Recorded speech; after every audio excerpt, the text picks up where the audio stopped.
no idea if Jair Alexander's back for them next year. They add Nate Hobbs, but a lot of people thought that they were going to go corner round one. Instead, they took Matthew Golden. So I think they get a little bit better offensively, but I didn't really love their offseason on the defensive side of the ball. Minnesota's the ultimate wild card because Kevin O'Connell's still probably the best coach in the division, and because you have Jordan Addison, Justin Jefferson, TJ Hawkinson, but J.J. McCarthy's never started in an NFL game, and that's where they're going this year. So that's why I think the Bears, 4-1, is a really good price. We talked enough about their offseason. We've done it probably 50 shows by now, but I like the plus 150 price for them to make the playoffs. They go with Colston Loveland at pick 10. Didn't make me any money, so I didn't love it at the time, but the more I think about it, I like it, man. Caleb Williams, this is the year where you could go all in with Caleb as your starting quarterback because he's still on a rookie deal. If he balls out this year, you're going to have to pay him next year, the year after next. So with a rookie deal, you could go out and you could get a bunch of weapons like Colston Loveland. And you already have DJ Moore. You already have Rome Odunze.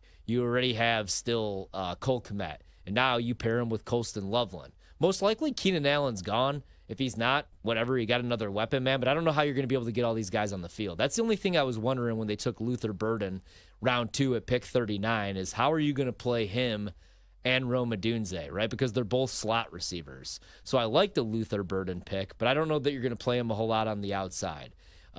2023, 2 years ago, just balled out at Missouri, and they were a 10-win team. They kind of caught everybody by surprise, and everybody thought he was going to be the first receiver taken. Then there was like off-the-field stuff. I don't really know what the knock on him really is. I know he's more of a slot, but 1,200 yards, 9 touchdowns 2 years ago at Missouri. Last year was still pretty good, and he's a yak guy. So if Ben Johnson wants him, I think they're going to find creative ways to get him the football and get him on the field. So Colston Loveland, round 1. Luther Burden, round 2. Ozzie Trapillo, round 2. Pick 56 out of Boston College. Huge dude. Just a big-ass dude. He looks like a small forward, like a power 4 out there. So I do like his potential, and the Bears had to fix up the offensive line this offseason. They spent money on a guard like Joe Thuney. They made a bunch of additions, and now you add another tackle out of Boston College. I thought Turner at round 2, pick 62, Shamar Turner, I thought that this was a little bit of a steal, man. He's versatile, had a 7.9% run stop rate in 2024. And I'm pretty high on the Bears on the defensive side of the ball, man. I know that last year, the final month of the season was a little bit of a struggle, but that's because they also fired Matt Eberflus. So I'd give the Bears a B+, I'd say probably B- at worst in this draft. I can't wait to see what Colston Loveland brings to the table, what Luther Burden brings to the table. Brandon, I'll bring you on. You're in Chicago. Mario, I'll start with you, though. Your thoughts on the Bears draft and the plus 150 price on them to make the playoffs? Again, that way they don't have to win the division. You know, they don't need to win 11, 12 games, although the win total is still only 8.5. But at plus 150, man, after this draft and after free agency and hearing Ben Johnson talk, don't you think that this is at least a playoff team? I think it is a playoff team, and that price is a lot better than taking them to win the division. I agree with that. It just puts a lot of pressure to kind of come out on top against 3 teams that were all in the playoffs literally last season. So I do like that price. Look, the Bears draft, it was good, but it kind of confused me at the same time. I did not like that we did not get any type of edge rusher early on. I understand they did later on, but earlier I would have liked that. This is a team that was 16th in sacks last season, and they were the 5th worst against the run. So I think they could really benefited from that. And not taking a running back, look, I think it was a good example of who's really calling the shots now this past draft. It is Ben Johnson. Like, it is, like, Ryan Poles is calling stuff, but, like, it's got to go by Big Ben before it's, a done deal. And I think you saw that in this draft with them taking Colston, with them getting Luther, where it's like, okay, he's getting his guys in there, and it's not Poles' guys really anymore. It's Ben coming in and kind of doing a lot of things that he wants to do. Yeah. But I didn't mind the draft. I loved the lineman pick. I'm blanking on his name, out of Boston College. I mean, that guy, I know we're doing the thing right now, Brandon, where it's like 100 people could take on a gorilla. Yeah, I think he could just kill the gorilla like really quickly. Me too. I think he's got him. But yeah, I liked the draft. I don't love it. We shall see. There's obviously potential for it to be a really exceptional one. And this offense, if this offense is not going to be good in Chicago, then Chicago's just never going to have a good offense ever in their tenure. What do you think, Brando? Yeah, I'm kind of with you guys. Like I liked it, but I didn't love it. Like I thought it was good up until after the second round. So up until day 3, when they just kept trading down, and you had, Braden Swinson was still on the board, the edge rusher, and you also had his name's it's a hyphenated name, edge rusher from Bama, Ingram something, but you had these guys on the board, and you just kept trading down, and even though you weren't getting the running backs that you wanted, you still had edge rushers on the board. You still had a position of need on the board, and the continuation of trading down. The first trade down, fine, but then you kept trading down and out of spots while these guys were still on the board. I didn't quite get that, so I didn't love anything past Shamar Turner. But those first 4 picks, man, they're nice. I love Colson Loveland. I thought that was a great pick. Luther Burden. Fantastic! I think it was a steal in the second round. A lot of people were projecting him to be a first-round pick. Yeah. Trapillo, it was a fantastic offensive guard / tackle over at Boston College, and Shamar Turner's a beast. I loved his post-game or his post-draft press conference after he got picked, and they asked him, what is your mentality when you get on the field? And he says, as soon as I step on the field, my mentality is kill. And I was like, this guy's a Bears linebacker. I love it. Yeah, that's something you'd hear from a linebacker in like the 90s, man. And then, they did take a running back, but it was in the 7th round at pick 233, and it was Kyle Monungai. But I liked him at Rutgers, man. I still think that they need that. I still think that, and I hear a lot of people like bringing up Swift. If Ben Johnson trusts Swift and actually is going to utilize him, and he's going to stay healthy for at least 12 games, okay. And I know you still have Roshan, but I still think that they need that like 3-down, change of pace type back. I don't know, though. Maybe it is going to be Nick Chubb. It sounds like Nick Chubb's heading somewhere in the NFC North. They were talking about that this morning on the Ken Carman show on 92.3 The Fan out in Cleveland. It sounds like he's not going to be back. And if you look at the draft for the Browns, which we'll get to here in a second, it really looks like they're going to replace Nick Chubb. But I would like that in Chicago, even though he's another year older. But, man, it's still like Nick Chubb at this stage of his career, I still think could give you 800 to 1,000 rushing yards. Or maybe they make a move for like a Breece Hall. I don't know that they're done yet at the running back position, but, yeah. But like you said, it felt like they kept missing their guy. I wanted them to get Genty, and then when that wasn't possible, I thought maybe like an Amarion Hampton, maybe even like a Scatabo, but they just couldn't get their guy. But I don't hate Monungai. I just don't know that he's ever going to be like an 1,000-yard rusher at the next level. I'm not quite sure about that. I'm not a believer in Monungai either, but I also even in the 5th round, right? Like when you kept trading down, you saw guys like Jordan James were out there. You still had capable, serviceable backs, and you settled for Monungai in the 7th round. And for me, I'm just like, what are we doing here? And I know, Brad talked about him all night and how much he loves him, but I don't see it the way that he sees it, I guess. Yeah. Let's put it this way. It's the reason why he was drafted around 7. Yeah, exactly. You know what I mean? Like that's how I see it. It's like, especially in this year's draft. Yeah, that's the whole thing is this running back class. That was the talk going into this, was how deep it was, how incredible it was. And yet we wait until the 7th round to grab one. That's surprising. Just crazy. It's so surprising. That's so not the Chicago Bears, by the way. Like that is a spot middle linebacker and running back. My God, we're gonna figure it out. Unless they know that they're getting Nick Chubb, man, or they're like, hey, we'll trade for Breece Hall, or ETN. I mean, he's got one more year to go in Jacksonville. I wouldn't do that. I'd rather have Chubb even at 50 with 2 blown ACLs. But yeah, we'll wrap up the show next. BetMGM the night after dark. Don't miss out on the action. If you missed the show, you can listen back on the always free Odyssey app. It's BetMGM Tonight, presented by BetMGM.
It's BetMGM Tonight After Dark with Ryan Horvat.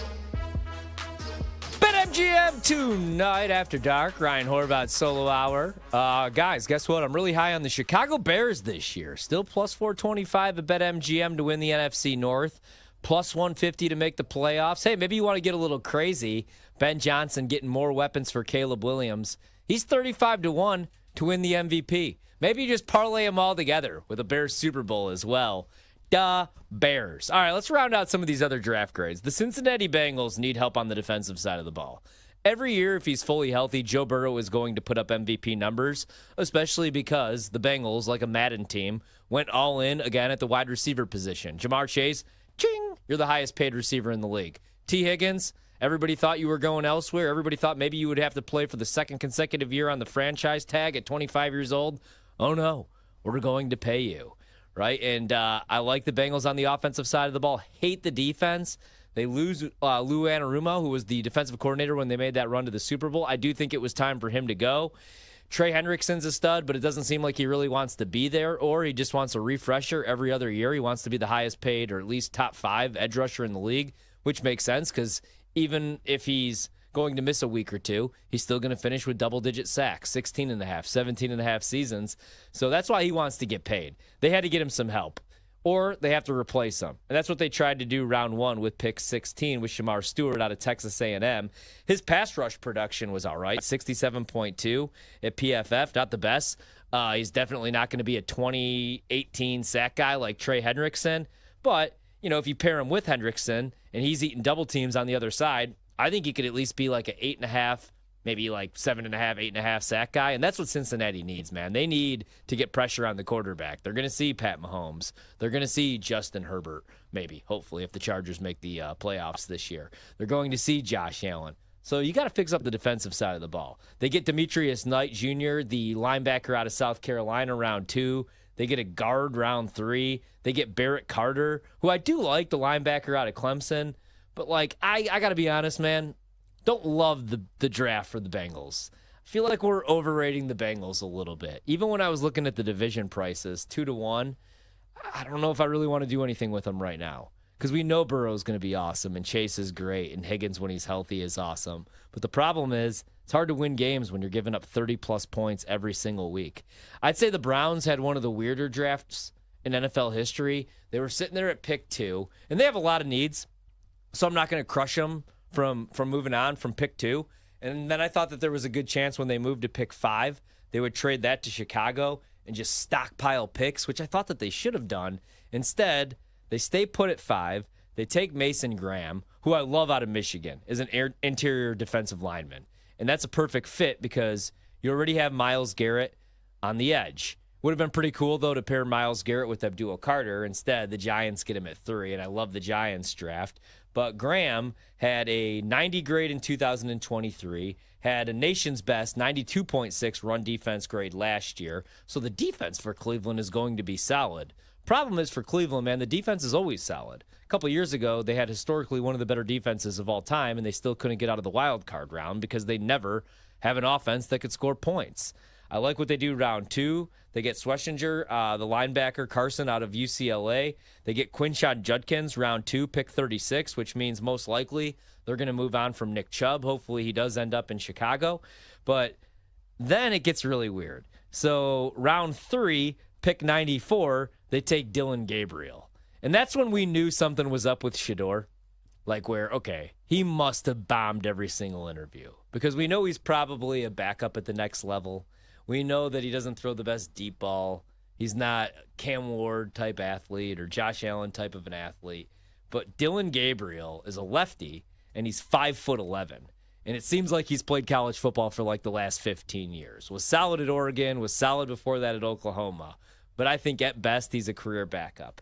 And then you start thinking, okay, that makes sense. Like if Cleveland wants a backup, because Shedeur Sanders, if you believe what you hear about these interviews, thinks the world of himself and probably thinks he's a starting quarterback in the National Football League. And if you need a backup, you don't want a backup that thinks he's a starter or that's going to take attention away from the starter or draw attention in the locker room. You want a guy that's going to run the prep team, and he's going to get the starter prepared every week. And I don't know if Shedeur is that guy. So I was like, okay, Dylan Gabriel makes sense. Then you get a steal, Cleveland does. They get Dylan Sampson, round 4, pick 126. And you start to like the backfield a little bit more. Judkins to take over for Nick Chubb, and then Dylan Sampson, who had 70 missed tackles on rushing attempts last year alone, and the dude's a speedster. Start liking that backfield a little bit. Okay, finally you got an offense. Then they take Shedeur, though, round 5, pick 144. Didn't look like he was going to go at all. Maybe he would have been Mr. Irrelevant.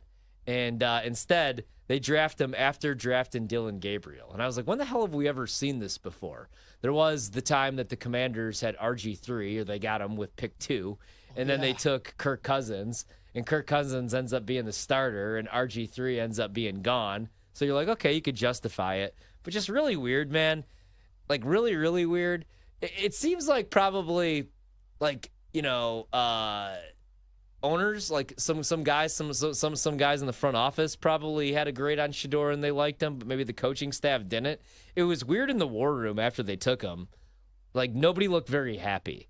And it's also weird that you go Dylan Gabriel, Dylan Sampson, and then Shedeur. So Shedeur goes from being a potential first-round pick, quarterback 1, to going in the 5th round, pick 144, to a team that passed on him earlier for Dylan Gabriel. Was that not just like the weirdest thing ever? I almost feel like maybe they like him and they wanted to send a message. They wanted to serve him a little humble pie.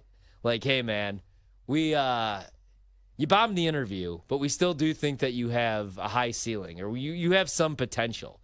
Do you think either of these guys see the field? And the other question I have is, how many quarterbacks are the frickin' Browns going to have on their roster, bro? Because they traded for Kenny Pickett. They still have Deshaun Watson. Good luck getting off that deal. You have Joe Flacco, who's probably the starter, at least the first 4 or 5 games of the season. And then you have Dylan Gabriel and Shedeur Sanders. Like, how many quarterbacks are they going into the season with? And is Dylan Gabriel on this team? Or is Shedeur Sanders on this team? I don't know. I just thought that was a really weird draft, man, to be honest with you. Do you guys remember when the Bears really needed a tight end, so they brought into camp like 12 tight ends? Yeah, like this year. Yeah. I felt. Yeah. Like, this is like what the Browns are doing this year. Also, is that room, like QB room, not going to have a lot of tension in it? Because you have how many guys I think they're going to be the starter? That's what I mean. Like that's insane. Thunder Joe is just happy to be there, dude, right? Yeah. You have Deshaun Watson, who we'll see, like, he's most likely not there. You have Kenny Pickett. I would assume Kenny Pickett's the guy that you got to move on from. But you traded for him. You could just cut him, I get. But like Kenny Pickett would be the guy that I would not want on that roster.